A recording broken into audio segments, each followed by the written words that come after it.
Okay, and we are going live.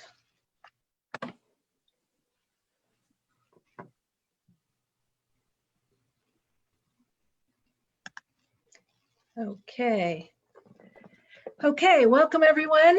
Welcome everyone. Thank you for joining us, whether you're joining us on Zoom, chabad.org/Zoom, or on Facebook, streaming live from Zoom. We are here with some incredible guests today. Thank you all for joining us. Let us know from which part of the world you're coming. We love to see your regards. We love to see where you're coming from. And I see we are streaming. Okay, welcome everyone. We're good. Okay, we are on. Okay, shalom from Georgia. We have from Georgia. We have from lots of people joining us. Say hello. Let us know you're here. Thank you for joining us. Las Vegas, Richmond, Virginia. Thank you for being here. Thank you for joining us. Ohio, Toronto, Brooklyn. I have a Turkish gentleman here who is also watching. Welcome. Okay, some people from Istanbul. So you have some of your neighbors here.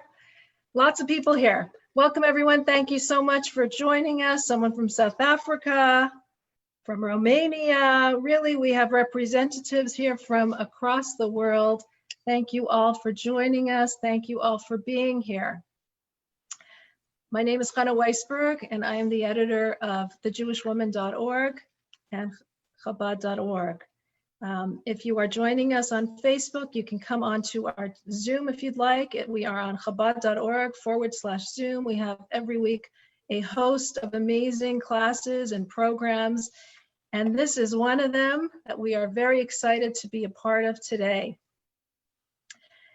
So today is the first of the month of Tammuz. We're close to Gimel Tammuz, which is the yahrzeit of the Rebbe. Tomorrow night, depending on which zone you're in of the world, begins Gimel Tammuz, which is the yahrzeit of the Rebbe. And the Rebbe, of course, his entire philosophy always was telling us and teaching us about loving our fellow. And he even told us that we should love our fellow so much that we should be able to travel to the ends of the world in order to do a favor for our fellow, in order to teach our fellows, in order to love our fellow Jews and teach them and bring them closer to Torah and to their heritage. And we have a couple here who actually took that very to heart. I'd like to welcome you. I'd like you all to welcome with us our guests today. We have Rabbi Mendy and Chitrik from Istanbul, Turkey. Thank you for having us. Thank you so much for joining. And we have, is it Elda and Sabi? Yes, Elda and Sabi Sevevi, who are also joining us from Istanbul, Turkey, and they are beloved members in the Chitrik's community. So thank you so much for joining us. Thank you for having us as well. Thank you. Okay, so when we think of a Hasidic family, and this webinar is actually called a Hasidic family in Muslim Turkey. Most of us do not think of a Hasidic family living in Muslim Turkey. And I feel very privileged to have with us the Chabad Shluchim, Mendy and Chitrik, Rabbi Mendy and Chitrik from Turkey, who left their homelands in order to travel to the far ends of the world, in order to teach Torah, to teach Judaism, to teach fellow Jews about their heritage. Thank you so much for being here, and we would love to hear a little bit about your story, because it's incredible that people should travel so far. Chaya, tell us a little about where you're from and what your background is, and then we'll hear from you, Mendy. You keep saying we went out so far. Far is relative. Far from what? You know, for people that are in Europe, from Israel, it's close. But I grew up in Miami Beach, Florida.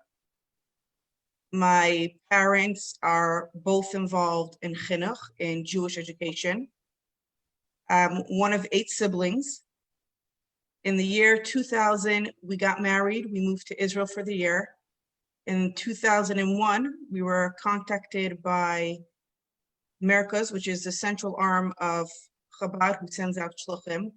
And they asked us if we would go visit Istanbul to see it, to see if it would be something that would be of interest to us.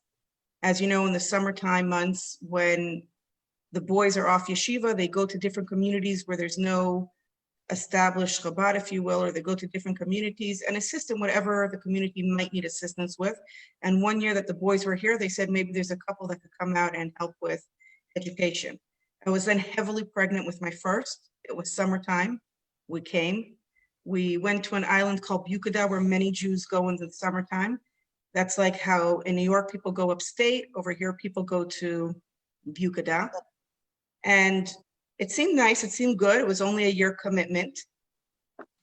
After we said, okay, we'll try it for the year, I was reading the news one day and I saw that a bomb was detonated in an area called Taksim. Taksim is a central area of the city where if anybody wants their voice to be heard, you want to have a demonstration, a protest, you go to Taksim and that's where you lay it all out. So I said to my husband, you know, there was just a bomb that was detonated in this area, city center, we should probably reconsider. So he said to me, Chaya, bombs happen everywhere. And I said to him, no, they don't. They don't happen in America. The next day was September 11th. Whoa. So that's my story. Wow. And I guess that made your decision. How many years ago was that? We're going to be here almost not, we're here 18 and a half years. Wow. Rabbi Mendy, were you planning to stay longer? What was your plan? So as Chaya said, we came here in late 2001. Do you want to tell us a little about your background, where you're from? Yeah, I was born in Israel to American parents. My parents are shluchim of the Rebbe in Israel. The Rebbe sent them from the United States to live in Israel. My father runs, together with my mother, a teacher seminary in Israel. And like Chaya, I grew up with a family with 8 siblings. By now, we're all spread around the world. I have a sister in Thailand and a brother in Germany, one in Russia, Ukraine, all over the world. But, and as Chaya did, we grew up with the notion that we would one day will go out and try to make a difference in helping our fellow Jews. And when we got the call to come to Turkey, we had no idea what Turkey is all about. It was the first time we ever came here. Said, Turkey, well, what's in Turkey? But then we came. It was, as Chaya said, in the summer months, and the first thing we fell in love was with the beautiful fruit that they sell in every corner, the huge cherries and the nectarines and those papas Eric, for those who don't know where it is. And if I could just interrupt them, I know we just finished the portion of the spies where they said how huge the fruit was. Right. Think along those lines. Right. The summer fruits in Turkey, they're just unbelievable. You should one to show us. We would love to see. We're just starting the season here. Oh, okay. Right. And those huge figs, it was unbelievable. Anyway, so we said, okay, Turkey, at least the fruits are good. We don't know yet about the people. And we came, we spoke with the community, they invited us to be here for 1 year. It extended for a second year, and then third, and then we're still here after 19 years. Now, Turkey is a very interesting country. Planning on staying, or right now you're staying, or you're still doing it year by year? We're planning for Mashiach to come, and Of then course, day by day, right? Exactly. Hour by hour. May come today. Now, the thing is that the Jewish community of Turkey is a very ancient Jewish community. It's a community of 2,700 years from before the destruction of the first temple. It's a very old, established community with customs, and it's not like in every other Chabad house when you come and you build your Chabad house, or you build up a community out of scratch. You build it in I always compare it to when somebody builds a new building on an open land. You could get a designer, get an architect, and build it in any way he wants. But when you come to an existing historical building, you have to make sure that even if you're there to try to strengthen the foundations of that building, you have to remain true to the old decorations and the architectural structure and every movement of every internal wall, or if you want to make new pipes, it has to be made with the proper permissions and bureaucracy. So it's very, very similar with our community here. It's a community with 2,700 years of bureaucracy and 2,700 years of a building, which is a beautiful feature with beautiful features, beautiful historical aspects, and beautiful history, and lots of beautiful things. Sometimes it needs some strengthening of the structures because we have a lot of assimilation today. We have a lot of indifference, which leads to assimilation. Needs strengthening in various areas of this beautiful structure, which is the Jewish community of Turkey. So how do you feel your work is different as Chabad Shluchim or Chabad representatives there than in, let's say, another place that you might have gone to? In that, because of the fact that there's an old history that has already been established? So first of all, it has its challenges that, you know, in Chabad, first of all, we work here as an integral part of the existing Jewish community. And as such, we are not officially representing here Chabad as an official capacity, but rather we work as part of the existing Jewish community. But of course, we are Chabad Shluchim. We were sent by the Chabad movement in light of the instructions of the Rebbe. So it's a balance, and it's a change. Not the way we grew up thinking, and it has also a lot of it has challenges because when you build your own Chabad community, you can shape it in any way that you think is the right way. But when you have to force yourself, shape yourself into an existing community, it's quite difficult. And sometimes you have resistance, of course, some people who don't like who are these young people who come in with their new ideas, different ideas. We were young, we're not so young anymore. Yeah, but well, we have young ideas. Who are these people and have a different way of thinking, different way of looking at things, and maybe we don't need it, and maybe they're too extreme, maybe they're too religious, maybe they're too orthodox, and maybe they're, you know, so these are challenges that you deal with bureaucracy. So Eldan Sabi, how long have you been in Istanbul? I've been 48 years. Since So we were born and raised in Istanbul, both of us. Okay. And also our families, like our parents and our grandparents, they were all born in Istanbul and raised in Istanbul. So like if we go back like 4 generations, like from 2 to 4 generations, they had come to Istanbul from various places in Turkey, like Ankara, which is the capital city today, Edirne, which is the border city to Greece, Bulgaria, Çanakkale, which is some place in the Asian Sea, close to, I would say. But in time, as Jews decreased in number in those cities, I think they all gathered to Turkey, and we had been living all gathered to Istanbul, and we had been living in Istanbul for 3 generations almost. Wow. Now. And what did you feel when the Chitriks came to town? Did you feel some of what Rabbi Mendy was saying, this resistance? What was your reaction when this lovely young couple came, Orthodox Hasidic Lubavitch couple comes to town?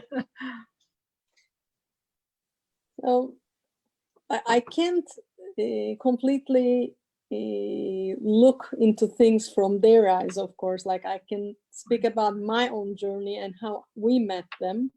How did you meet them? So like we were both sort of affiliated. We were not like we don't have any idea what's going on. Like we liked attending a synagogue.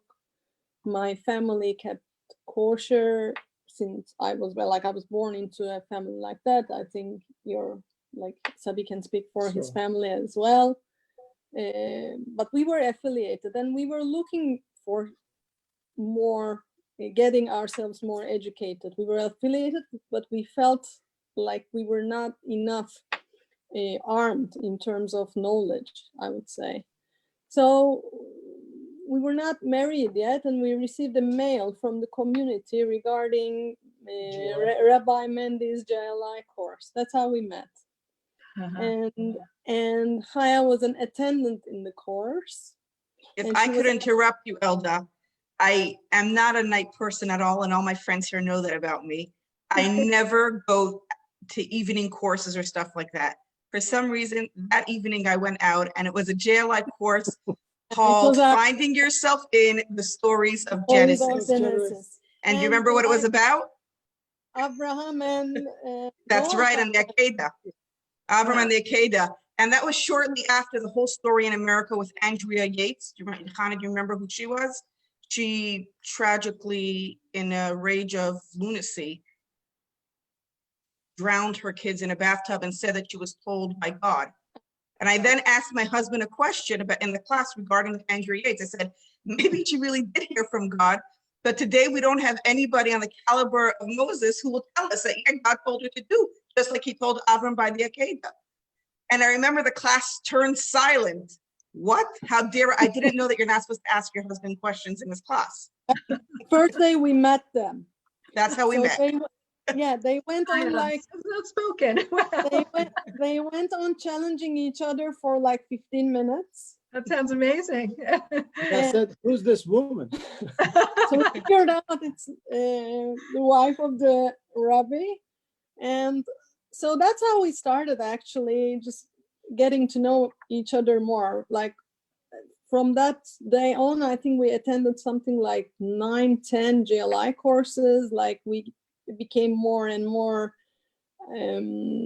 close to each other. And I also remember one of the first moments that we like after we met in this JLI, we were invited to a Hanukkah party. Later, the Chitriks had many parties, many crowded ones, but this was the very first one that we attended, which was not so crowded, but very, very warm. I'm going to just share a picture that I have of one of their Hanukkah parties. Right. Wasn't this one, right? No, it was like a very small one in one of the... But you could see Sabi in the background here too. Yeah. Oh, right there. That's right. Yeah, he had a shorter Yeah, hair, that's him. So that day, I think like Ellie was 2 or 4 or something like that. Chaim was born, or I don't know, but like we were not married then. I can remember that. So we went there for a couple of hours. Like we played and we ate and like it was fun and then we felt very warm about like celebrating a festival together as grown-ups and kids together. So that's how we started. Yeah. Amazing. I want to know what your parents thought when you moved. Hi, I know your parents. Mendy, I know yours a little bit, at least your mother. What did your parents think about when you were told them that you were ready to move to Turkey? What did they think about that? It was a mixed emotion. While being very supportive, it still was, for my parents, it was the other side of the world.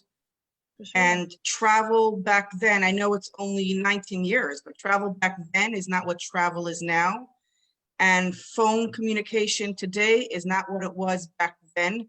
I remember it was an exorbitant amount of money to speak to America. So, we would speak once a day. I mean, now I have a VoIP. I have a regular phone that goes over the internet. It's like calling, when they call me, they're calling Miami. So it was hard. It was a tremendous distance. And it was something that I can't say we got used to. It's something that we accept, knowing what we're doing is so much greater than the distance that's between us. Wow. Physical distance. So beautiful, really beautiful. Meaning that you're doing it because you feel that this is something so meaningful for you to be doing, that this is your mission in life. Is that what you're trying to say? I remember my oldest was an extremely colicky baby. And I remember there were certain nights I couldn't understand, why would parents buy pajamas? How do you know when your baby's going to sleep? This kid would never sleep. And there were moments where he literally did not stop crying. I would just put him down because I was afraid if I wouldn't, I might, God forbid, regret doing something. And I'm speaking to my brother who was not yet married at the time one day. And I remember I'm standing by the window there looking out at the big road. And he says to me, "How are you doing?" And it was extremely lonely the beginning years, incredibly lonely. I felt very isolating. And I said to him, "What should I tell you? I'm doing amazing. I'm becoming a millionaire." And he said to me, "Chaya, the way you count your wealth is not in money." And that's something that really struck with me. And that's something that I tell my kids all the time as well. We are millionaires. It depends how you count your wealth. So what is your wealth? My wealth is having my little part in being able to fulfill the Rebbe's mission, and hopefully being in my part of the world that was destined for me to be in, to make a better place, not just to be an inspiring person, but more to empower people, to encourage people to take on things, not just to listen to me, but to internalize what it is we're doing, and to hopefully just by being physically present here to show people that Judaism is still alive. There's nothing to be ashamed from. There's nothing to be embarrassed of. You don't have to run away from it. Wow, Chaya, you're an inspiration. That's amazing. That's so beautiful.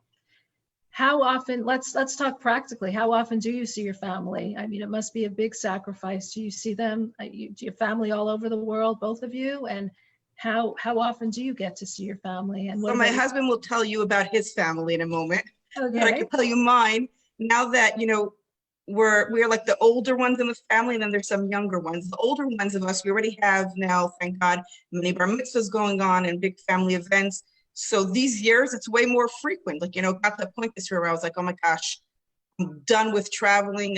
We had, thank God, a few bar mitzvahs and a bas mitzvah. But as they say, be careful with what you wish for, because we couldn't travel now, even if we wanted to, for several months. So in the beginning years, it wasn't very often that we would get to travel. Now it became more frequent, but obviously with a large family, it just becomes a little bit more complicated in other ways. Of course. But I get to see my family, thank God, on a fairly decent basis. I guess you have to make like a point of doing that in order to really, to see We them. did, we all have kids, and the point is bar mitzvahs, bas mitzvahs, bursim. We have lots of stuff going on. Beautiful. Rabbi Mendy, what did your parents think when you decided to move to Istanbul? Well, my parents were very proud of it, and they still are. They thought it was a great move to go to help other Jews. That is what they aspire to all their lives. That is what they teach. That is what they taught us as kids, and that is what they teach in their own school. They teach others to do. We don't get together as much as Chaya's family does. Also because Chaya's family is mostly concentrated in Miami, besides us here in Istanbul, and one in New York, but she goes back and forth. But my family is more spread all over the world, and we don't really get to see each other very often. Thank God for WhatsApp. Exactly. And modern technology and That's FaceTime, right. Zoom and FaceTime and all that, right? Exactly. My mother just made 2 weeks ago a Zoom bake with all her grandkids from all over the world. Everybody Oh, got really? together. And the problem was that she sent us a recipe, but we didn't have half the ingredients because we don't have cream and we don't have chocolate chip or vanilla this or vanilla that. So we just made something else. But anyway, we all got together to do a Zoom bake. Well, that was what I was also going to ask you. How does it feel to not have, I mean, there must be a lot of conveniences that you do not have there.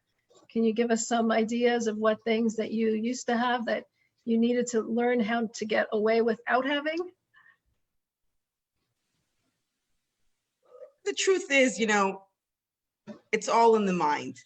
When I came here, grew up in America. You think of baking, you think Duncan Hines, right? You buy a pack, you crack some eggs, you put them in. I came here and suddenly was like, what am I going to do? I don't have all this stuff.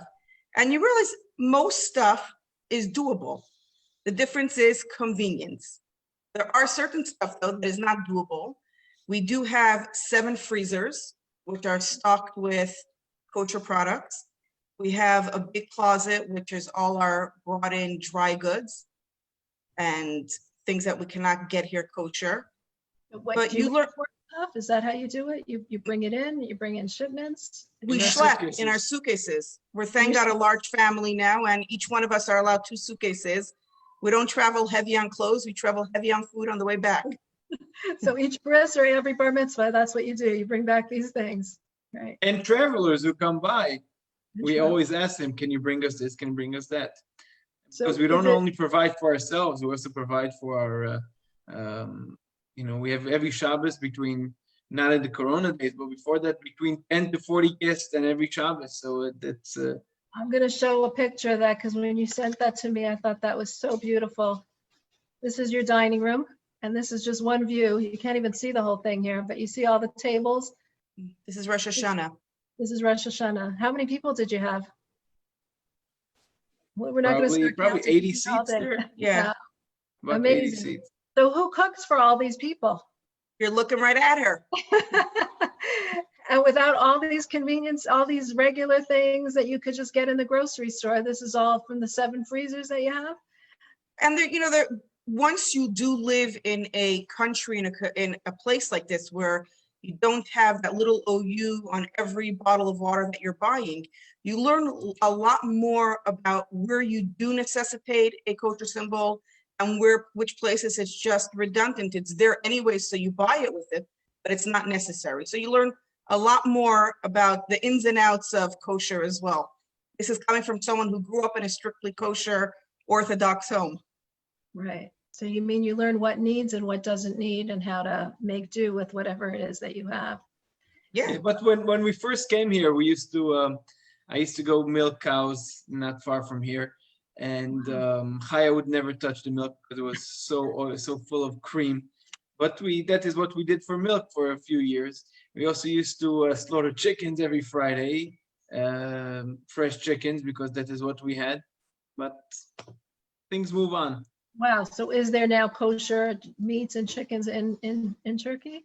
There's always been kosher meat, and for 2,700 years, there was always been kosher meat and chicken available here in Turkey. But we, as a Hasidic family, we prefer to use Hasidic shechita. Wow. Okay. Because it has our motto was and is always that we are who we are, and in our personal behavior, we are not going to change. So with all difficulties and however difficult it may be, we will keep and maintain the standards which we grew up with, and we'll just that is what makes us who we are, and will always remain that way. So what is it like for your children to be living there and to maintain these kind of standards? And I just want to show a picture that we have of you with your family. Here we go, your beautiful family. Yeah. How many So our children? kids, you probably have to ask them for their take. They'll be pretty open and vocal about it. There's the pluses, there's definitely the difficulties of it.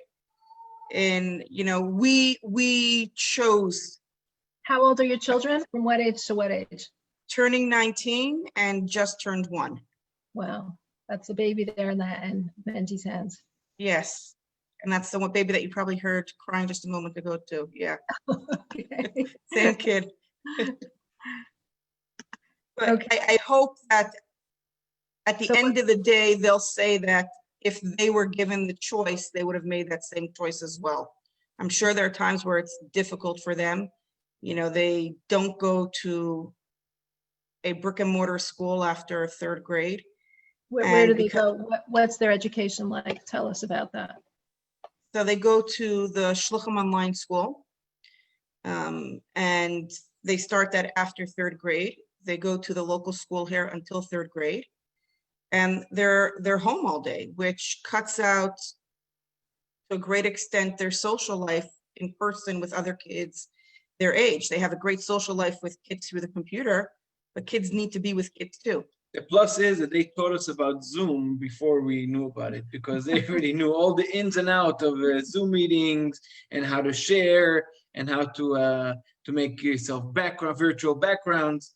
So as soon as Corona hit and lockdown came, we were on Zoom. We had the Zoom davening, Zoom tefillah in the mornings, And all thanks to Dvorah Leah and Sarah, who taught us already how to get into it. I mean, and since the school year's over and she can't really get in trouble, I could say it now. My daughter showed us how you create a background where she's moving in the background. So sometimes she's not even at her computer. She puts the background and it looks like she's sitting there listening. The kids figure it all out, right? They figure it all out. I saw this clip where they just put connecting as their name, right? Instead of That's actually- right. And the people's like, what's going on here? Yeah. So who do your children play with? Like, who do they have friends there in Turkey? Do they go away for the summer, for summer camps? What do you do about socialization other than the online school? They do go for the summer. During the year, it's difficult. It is really difficult. I try always to invite families who I know have kids similar age, so they have at least someone their age around them. But there's no question, I'm not going to try to sugarcoat it and make it like it just works out and it's great and it's easy. It's not. I'm sure it's a huge sacrifice. I don't like to call it sacrifice. That is how we grew up. We do it. Not a sacrifice. It's a challenge. It's a challenge. It's a way of life. We don't see it as a sacrifice. I see more of a sacrifice when I see Elda and Sabi's kids walk around with the kippah and tzitzis, and Ariel learning Torah and praying every morning, putting on his tefillin and encouraging other people to put on tefillin. We were at the bar mitzvah, actually at Ariel's bar mitzvah, and him and his friends, they brought tefillins to his own bar mitzvah, and they were busy putting on tefillin to all the people who came to celebrate his bar mitzvah. Wow, that's incredible. How did that And this- happen? Elda Sabi, how did that happen?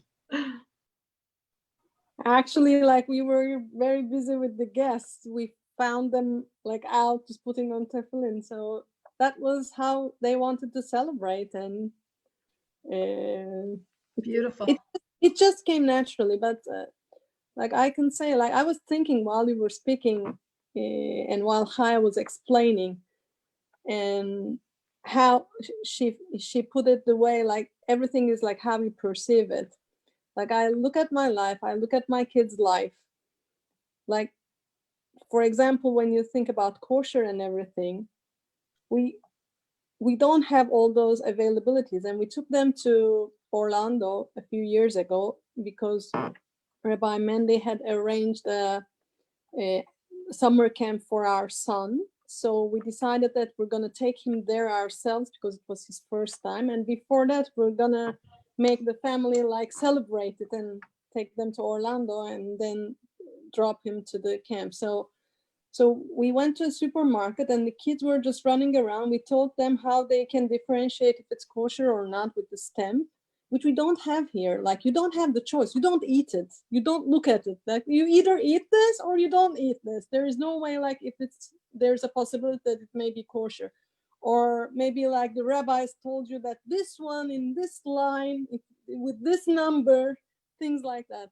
So like they were bringing me the water and just showing me that, okay, do you see the stamp? It's kosher. We can drink it. So this is the way we live, and we're happy, we're proud, and I think the kids feel the same way as well. Both of our kids work with, like my daughter works with Chaya, and our son works with Rabbi Mendy, the other Mendy that's in Istanbul. And That's also, a good idea to mention Rabbi Mendy and Miriam Porush. right.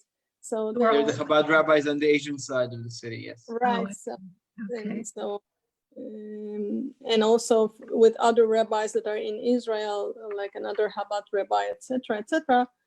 So So like Ariel is also learning in Zoom.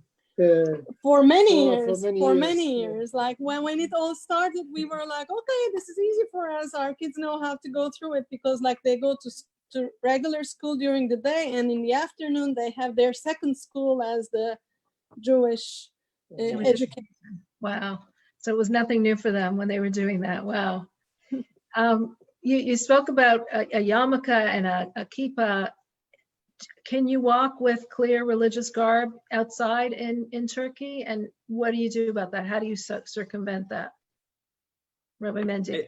It's interesting because when we first came to Turkey in 2001, it was illegal to wear religious garments in public at the time. At the time, these laws, these archaic laws, have been repealed, and there's no prohibition against wearing religious garments in public. There are lots of people, Muslims and others, who wear religious garbs now everywhere. But still, there is something in it's a certain fear that is maybe built into a fabric of people in the community, and they feel that if you walk around with religious garb or with the kippah, I don't know what. So in order not to intimidate the Jews who are worried about that, we try to walk around with a cap, but and there's no problem to walk around. All tourists walk around with the yarmulke and everything. Yeah, that's me, and that's my daughter Sarah and Dvorah Leah. We were walking. We had a thing just before the Corona days. Every Friday we went to hospitals to make people happy on Friday, to sing songs and play music. And this is at the Jewish hospital, old age home, and one of the Fridays. Yeah, so. Interesting. Beautiful. So I see you are wearing a cap there. Is that common to go in the streets with a cap? Yeah. Except for the tourists, that they wouldn't.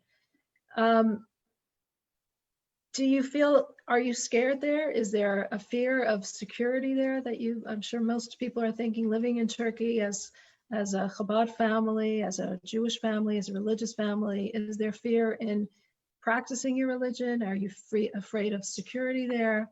What do you feel about that? Yeah, it's a good question. I mean, many people have this image of Turkey, which is a very, very wrong image. We have never encountered any anti-Semitic or anything directly against us, or any fear of that. Yes, we were here during the 2003 bombings, where 2 synagogues were bombed by Al-Qaeda simultaneously. And sometimes you feel very uncomfortable when there are some articles in the Islamic papers which are very anti-Israel, bordering or crossing the border of being anti-Semitic, and that's very bothersome. Social media, people use social media to spread hate against Jews and minorities. So yeah, that's something that we're aware of, and something that we hope that the authorities and others will take action to stop. But I don't think, we've never had anything directly. People all around us, we live here in the same neighborhood for many years, for 19 years. Everybody knows who we are. When people are lost and looking for a house for Shabbat, everybody says, are you looking for the rabbi's house? And they direct us, and they direct them, they bring them to our house. We have never encountered any issues, not with the neighbors and not with anybody around us. And anywhere that we walk around, I walk on yarmulke. Everybody knows I'm Jewish, and never had any issues. And realistically, I don't think unfortunately, this is not a question that you think of unique to Turkey. I mean, right now, anywhere in the world that you think of, this is very prevalent. And I would say most New York City, especially New York City. Even in America, Right, there's greater threats than there are over here. Right. The last anti-Semitic incident I was physically witnessed was when I went to visit my grandfather in Belgium. In Belgium, really? And somebody at the train station said something about the Jews or something like that. But otherwise, Generally, yeah. How many Jews live in Turkey? Would you have any estimate? 13,000 maybe? 13, How many? I think like about around 13,000, 14,000. Yeah. And do you all speak Turkish, or do you speak English? Did you need to learn Turkish? I do speak Turkish. Can you say some words for us in Turkish? Mendy, you want to say? Teach us Mendy something. very good. Mendy speaks very good Turkish. Thank you very much. I'll tell you what. When we first came to Turkey, because it was only for 1 year, so we did not invest our time or efforts to study Turkish. First of all, because we could communicate with everybody, either speaking Hebrew or English, or I spoke some Spanish, which later turned into Ladino, so spoke Ladino. So we were able to communicate with any Jew. But as time went on, we felt the need to speak to larger crowds at once in one language. And of course, when you speak in a native language, you could connect to people in a much more intimate way. So, yeah. So to answer your question, Mendy, the kids speak Turkish. I could speak to the supermarket in Turkish. I know how to say my fruits, my vegetables, my numbers, and directions. Let's hear it, Chaya. Let's hear something. Oh, come on. I'm in front of now all these participants. Throw me under the bus like that. But my kids actually, it's now that we're, all my younger kids hear me calling up over here, you still have the greengrocer, like way back when in America, the person that you buy your fruits and vegetables by. So every so often my kids hear me call him and they get a real kick out of hearing me converse with him in Turkish. But I said, guess what? He knows exactly what I'm saying. Wow. It works out. It's working for 19 years already. Well, someone's telling us here on Zoom that Rabbi Mendy is hosting evening shows in Turkish. So True. that's, wow. Yeah, For the last 3 months? If How you long if have- you visit my my Facebook page, you will see during the Corona days, every night at 9 p.m. we have a discussion, or we call it sohbet, an interview with somebody. It's always in Turkish on various topics. Wow. What do you feel is the greatest impact that you've had on the community since you moved there? Rabbi and Rebbetzin. You should probably ask Elda and Sabi that question. What we're gonna do Well, right you after. go first. You go first, Saya. Listening. You could It's answer. a hard one. When you say greatest, there's so many varying parts to greatest. It's like when someone asks about success. Like, how do you define success? There's those grand things that everybody sees. And then there's those small ones, which sometimes nobody knows about, but have much greater impact than those big booming things that everybody's aware of. So if you ask what was our greatest effect, is, I would say probably that Judaism is still alive and that you matter as a Jew. Who you are makes a difference to us. Can't just say that it doesn't matter. I'm just one person. I'm not important. Let me lead my own life. There's no such thing in Judaism. If there's one thing the Rebbe taught us, is the value of the single Jew.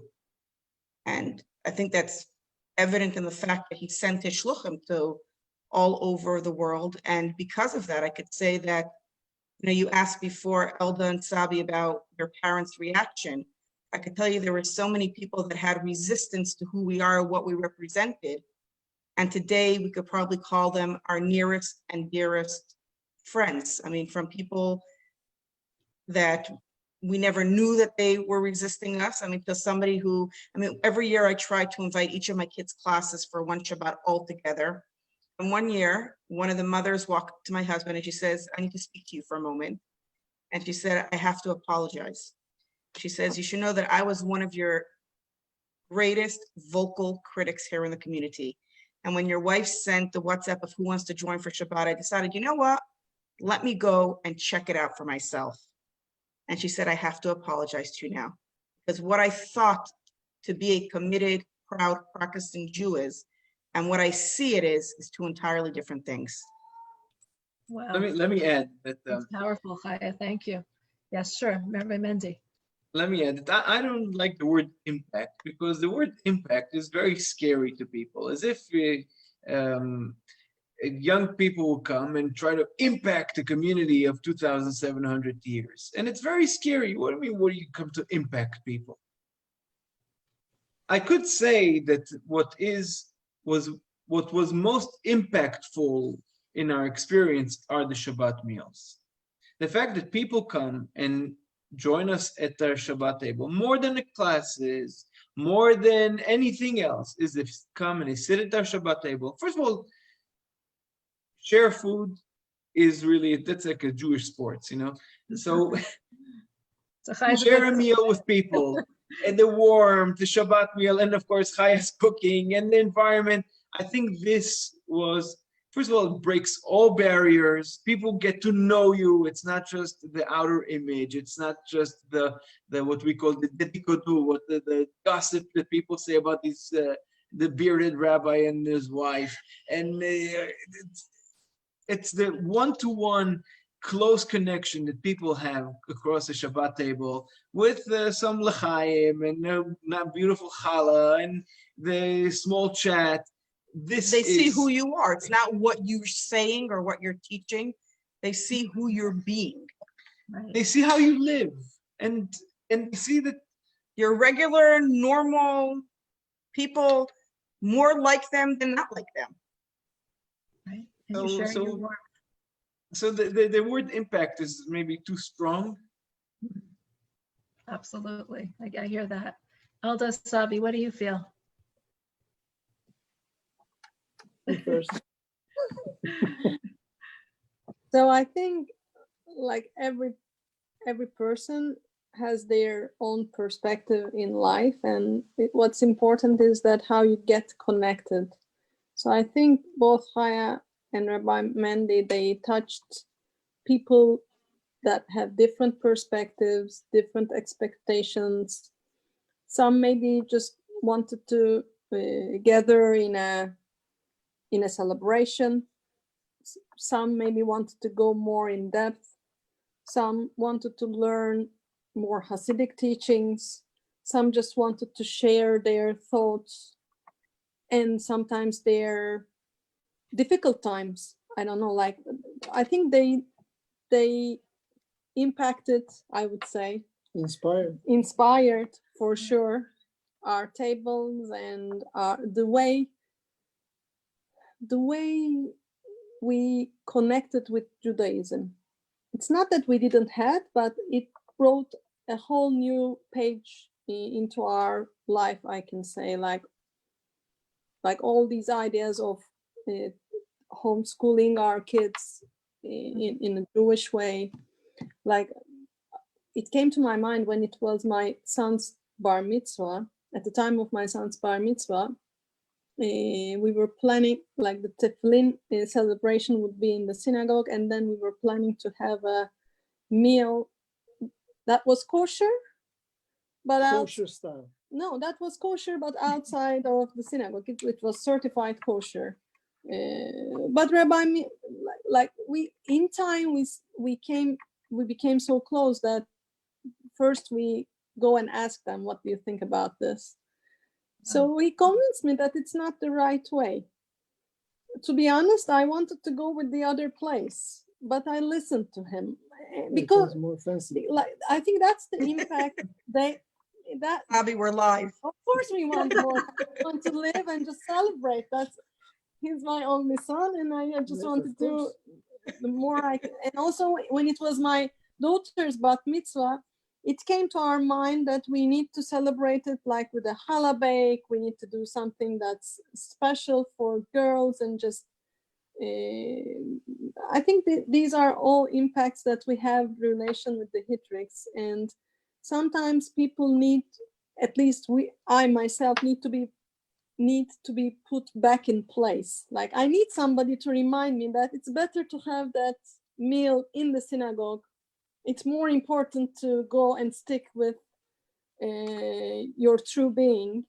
So and I, like, for the last 16 years that we had known each other, I feel it more and more every day, like with the classes. For example, nowadays I'm taking the class Pirkei Avot from Chaya for the second time, and I'm learning a lot of things for the second time. So that's, I think, the impact that they have on our lives. Like, we just pick up the phone and ask them, like, with the kids, we're planning this, we're thinking that, what do you say? Is it good? Is it bad? What shall we do? And that's how we ended up with our son in Detroit, actually. Like, we sent him for a 30 hours journey alone by himself, just because they said that was a nice place to send him. You sent him to where? To Detroit for what? For camp. a For camp. camp. Beautiful. Wow. For us, like, it was just very extraordinary because Sure. like, Far away. Absolutely. so, Wow. So it sounds like they really did impact Rabbi Mendy. That looks like you did have a tremendous influence on deepening who you are, really deepening your connection to who you are. I'm sure if you ask other couples, other people, my parents, they would name other topics, but that was what we feel for our life. I will mention that Elda's parents participate in, for many years, I probably had the last Ladino language Torah lesson in the world every Tuesday night.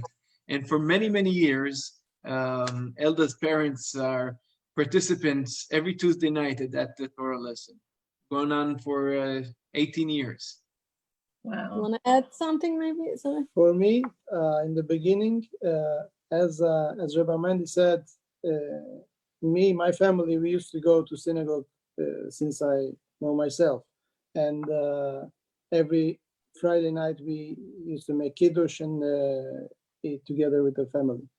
But to understand and to learn Jewish more deeply, I think the JLI courses was very important for me. And then I started at the beginning, right? Yeah, in the beginning, and that influenced a lot.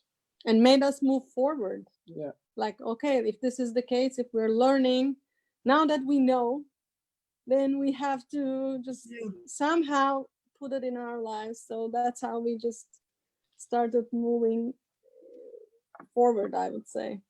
Beautiful, beautiful. Thank you all so much for joining us. This was such a beautiful window about your life. I'm just going to ask you to complete the sentence. So, Chaya or Mendy, when I feel so far away from my family and country, what do you do? Pick up the phone. Okay, answer. Rabbi Mendy, do you pick up the phone? What do you do? I send a chat, WhatsApp. Okay, sounds good. An interesting thing that we hadn't known before we moved to Turkey is That I'd end up living the rest of my life here. wow, Mashiach, right? Okay. Wow, that commitment, unbelievable. Rabbi Mendy? I had no idea about the history of the Jewish community and no idea that the Jewish community can also have a bright future. Beautiful. What I wish for my children's future after growing up in Turkey is?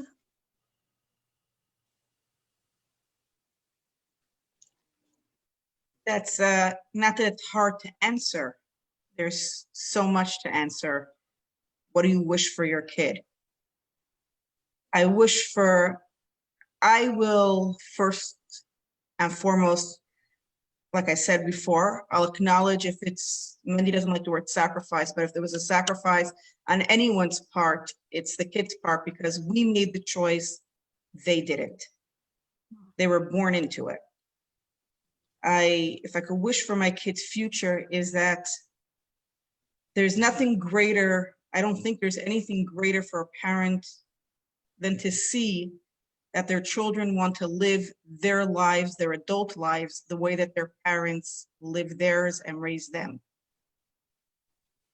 So if I could wish something for my kids, it would be that they too see that there was value. They made a difference. Their living in Istanbul wasn't just for no reason.